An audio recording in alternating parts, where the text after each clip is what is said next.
mag-harvest tayo. I'm harvesting.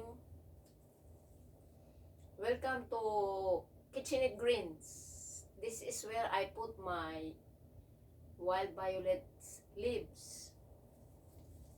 When winter is about to be here, and well, we are still in the fall, but the leaves of my vegetables here in the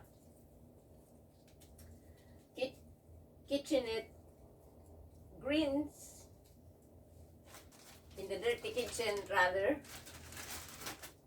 are becoming weak, and they're about to perish. That is why I'm catching it up, picking them that they are still alive.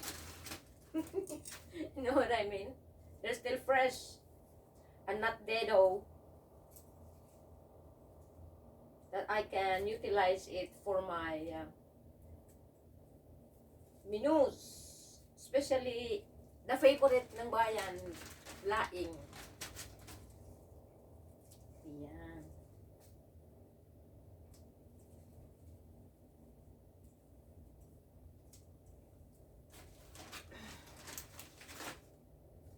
Na-save ko to early weeks of September.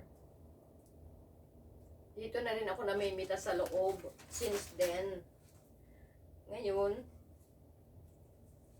mukhang they cannot survive the cold outside the main house, since it's very expensive to have a heater here to maintain its humidity. So I shall let them hibernate.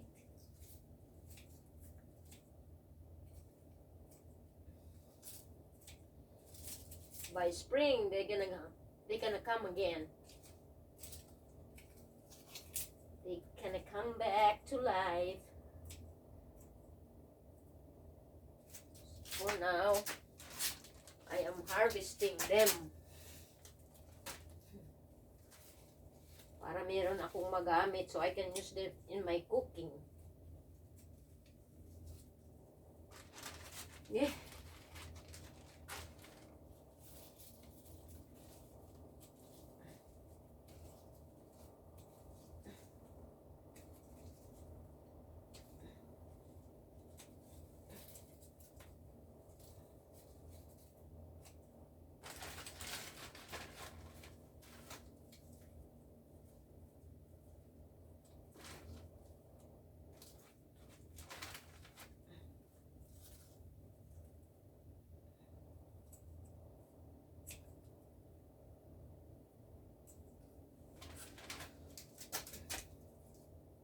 I need to cut the stem so it will not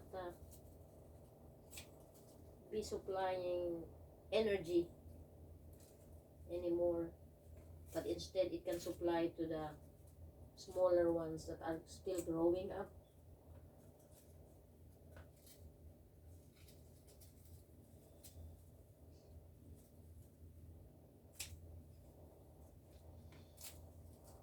And that's it.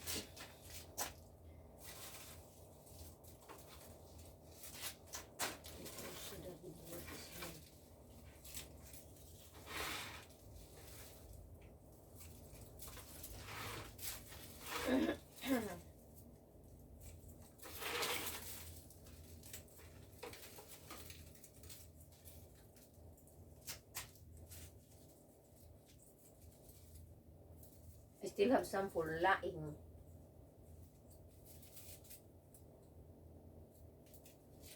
For laing.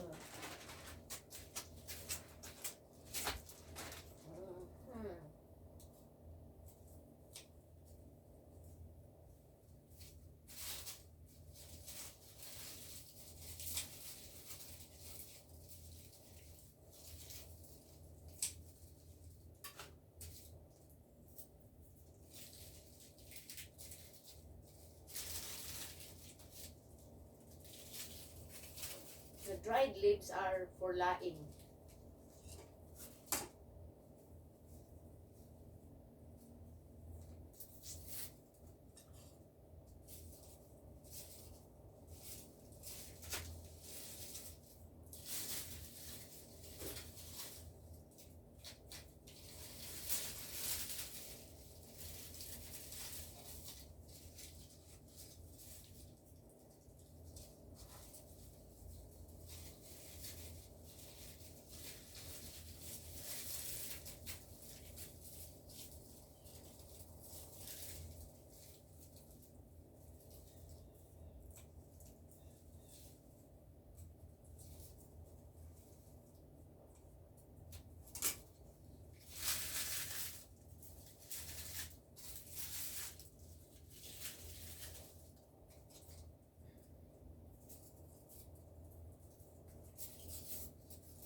I'm going to bring them inside the house, because if I don't bring them where the humidity is, they're going to dry. They're going to die and will not survive winter outside. I mean here in the dirty kitchen. Okay? So let us go inside. And let's bring the other one.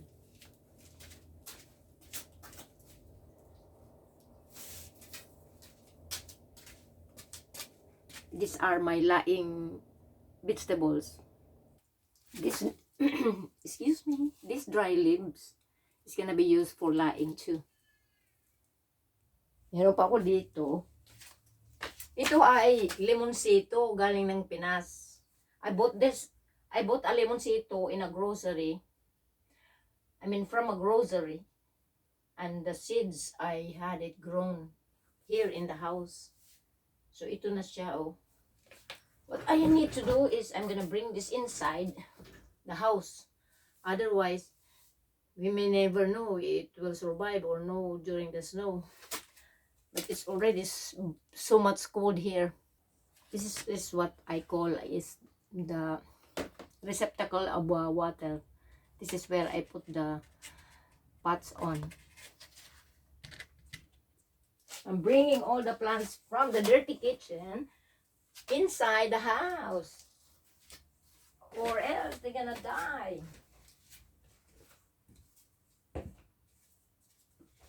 So,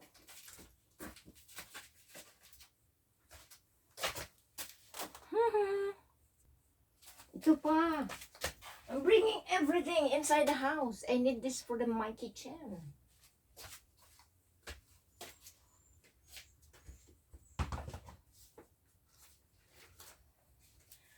I don't want him to die. I don't want him to die.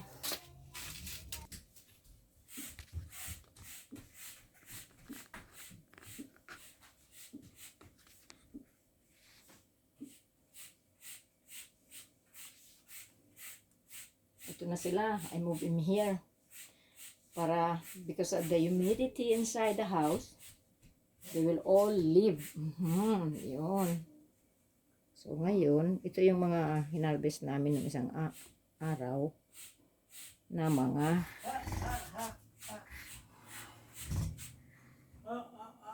kamatis.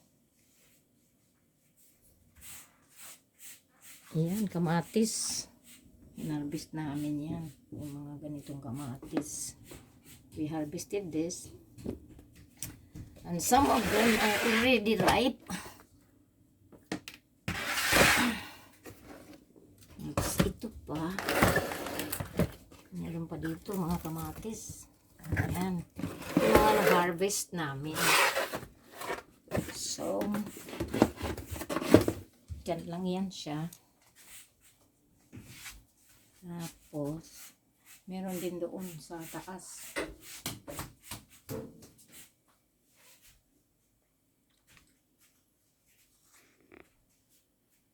Meron din doon sa taas. Yun o, mga cilantro yun, cilantro. Tapos yan, dyan ko nilagay yung ibang mga, I put, as long as there's a sunlight coming in, that's gonna be good. We will still have harvest.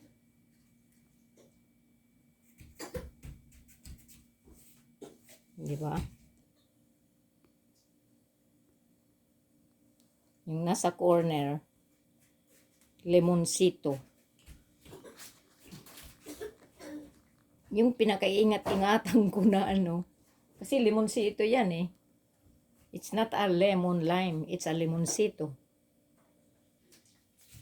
Ito yung pinakaingat-ingatan ko, lemonsito. Kasi ito ay lemon sito from the Philippines. Yun yung nakabili ako ng lemonsito, isang pack. Tapos inipon ko yung, I gathered all the seeds from that lemonsito from the Philippines. I bought from the grocery. Take note, from a pack of lemonsito in an Asian grocery here in Canada, napatubo ko yung seeds niya at ito na yun. It's been here with me like mga 2 years na ito. Nahihirapan siyang tumubo pero tutubo siya, alam ko. If proper care lang. Ang maganda, buhay siya. Glory to God. Yan. Dali ha. Ang bigat lang ng nilagyan ko, oh. Yan.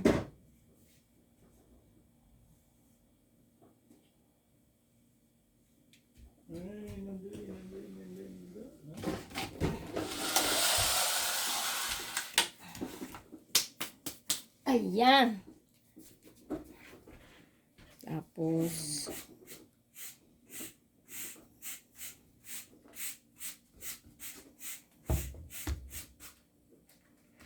ito yung binuhay namin sa labas. Nung magganito na siya, pinasok na namin. Timing na, fall na, mamatay siya doon. Lalo na yung blizzard, agoy, talagang patay lahat. Although ang pine tree, they survive. So, mga lalabs, ito na yun. Ito yung bell pepper. Ang bell pepper pala, pagka yellow siya, yellow pa lang, yellow. Pagka medyo yellow pa lang, ina-harvest na para merong yellow kulay. Tapos yung kung green pa lang, hinaharvest na para meron green na kulay. Tapos kung orange na, hinaharvest na rin nila. Pero, meron talagang isang klase na bell pepper na red ang kulay. Yun. I will show to you later. Nandun sa taas, nilagay namin sa attic. Bunga na rin. So mga lalabs, ingat, stay safe, and be strong. Keep on loving, keep on caring, and praying.